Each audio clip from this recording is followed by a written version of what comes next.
qabatanii man rabbuka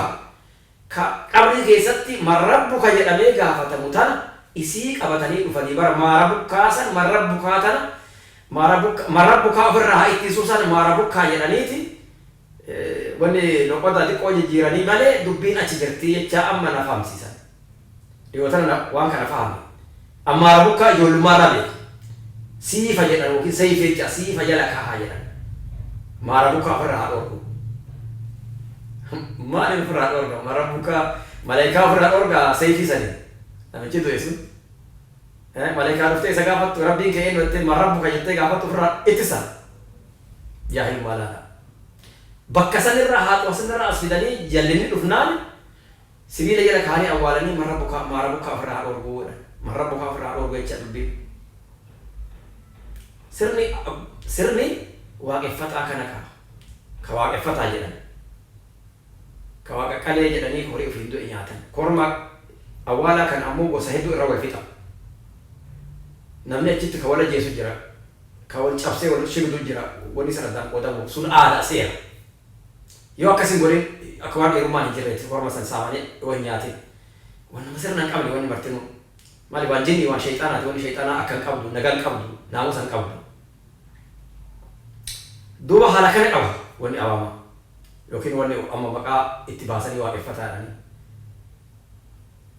waaqeffataa ka jedhan kana qaba kanaafuu ani seenaa kana achi irraa waan beekuuf hundee kanarraa ijaanillee waan arge qaba wayita namni awaamaa du'e ka wayaa marxifatanii uf garafan yoo namni du ka nama jaalata yoo duugurra ofirraa muran ka namni jaalata yoo duuquma ofirraa kutan jaahilummaa akkanaa marajan akkasii bara quballee ofirraa kutan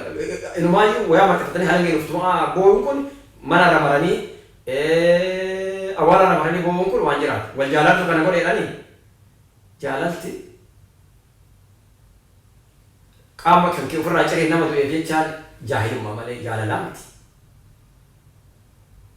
kanaafuu waan kana maratu jira kana anuu ijoollummaa irraa ijaan argee jira namni akka itti haala geeruuf garaf of tumu dhiiga haga dhiigni dirra irraa yaa'utti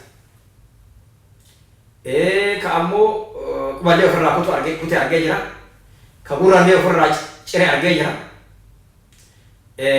namni tokko namni waggaa 160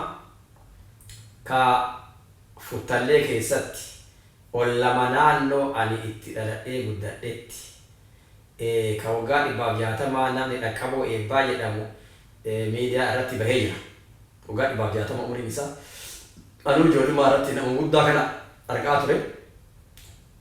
namni kun gurri isaa irraa sumuda qaba kana maaliif akkana goote jedhanii wayita gaafatan yoo argitanii jiraattan bara gadaa gowwummaa sanii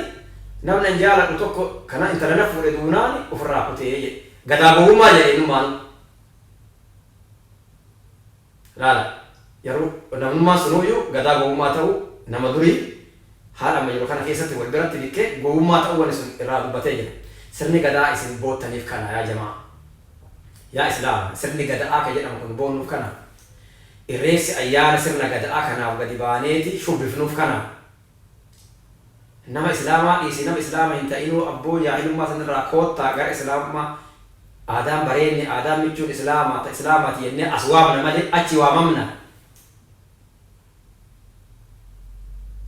achi waamamna mee ulaala namni islaama taatan gariin namaa ammoo maal jedha ka xiqqoo waa xiqqoo